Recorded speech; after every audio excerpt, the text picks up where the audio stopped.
What is continuous monitoring? Continuous monitoring refers to utilizing automated tools and technologies to constantly detect and assess vulnerabilities in an organization's attack surface and, ultimately, reduce the size of the attack surface. Instead of periodically assessing the status and integrity of their digital assets, continuous monitoring gives organizations the end-to-end visibility they need to identify potential attack vectors persistently. By providing accurate, real-time insight into an organization's cybersecurity posture and the efficacy of its information security controls, continuous monitoring not only better secures an organization's IT infrastructure but ensures it remains compliant with data protection and privacy regulation. Continuous monitoring gives an organization full, up-to-date visibility over its digital assets and the changing nature of its attack surface, which allows its security teams to quickly and proactively address emerging cyber threats. Let's further explore how continuous monitoring can help reduce an organization's attack surface. Reducing an organization's attack surface. How to integrate a continuous monitoring strategy. A continuous monitoring strategy provides a unified, real-time view of an organization's digital assets and detects potential vulnerabilities. To achieve this, an organization's continuous monitoring program must collect information from standardized metrics across its entire IT ecosystem via existing security controls and automated scanning. Here's a 4-step process for implementing a continuous monitoring strategy. Identify assets. The first stage of building a continuous monitoring plan is for the organization to identify all its digital assets. This creates an accurate overview of an organization's attack surface and highlights ways to reduce it.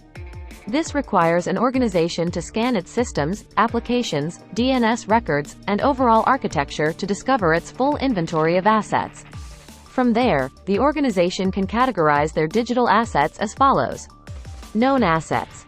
These are digital assets that an organization is aware of, including physical devices, websites, servers, etc. Unknown assets. This encompasses discovered assets that an organization previously had no visibility over.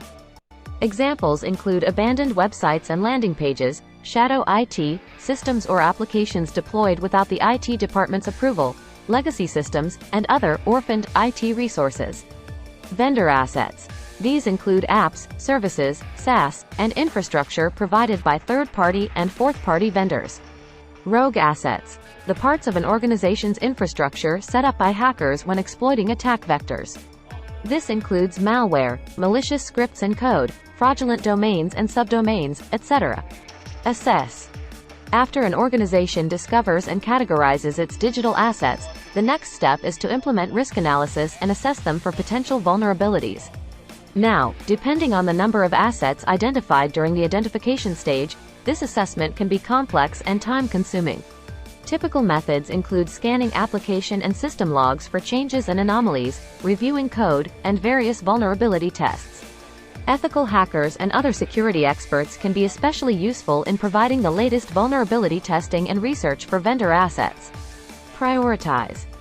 Having assessed their digital assets for vulnerabilities, organizations need to prioritize all potential threats and determine which poses the highest risk. This establishes where an organization should focus its attention and which parts of its attack surface it needs to reduce most. An organization will have to determine its own criteria for assessing the severity of each vulnerability based on its processes, stored data, the nature of the threat, etc.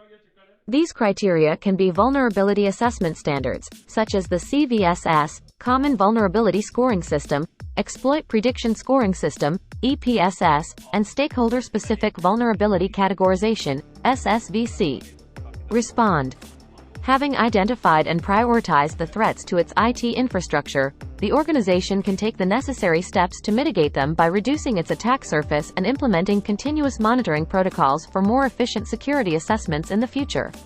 The first step is for the organization to reduce its attack surface by eliminating all malicious code and unnecessary entry points and systems.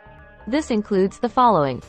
Deleting all malicious code, scripts, and applications, malware, i.e., rogue assets. Removing unused applications and hardware. Updating and patching applications. Reconfiguring hardware, i.e., PCs, servers, printers, etc. Consolidating legacy and shadow IT systems. Reducing architectural complexity. Each of the above measures reduces the amount of code for cybercriminals to exploit, which reduces the number of potential vulnerabilities. Consequently, an organization will have a more manageable attack surface, which is easier for them to maintain. At this point, an organization is in the best position to implement continuous monitoring protocols and better secure its remaining digital assets.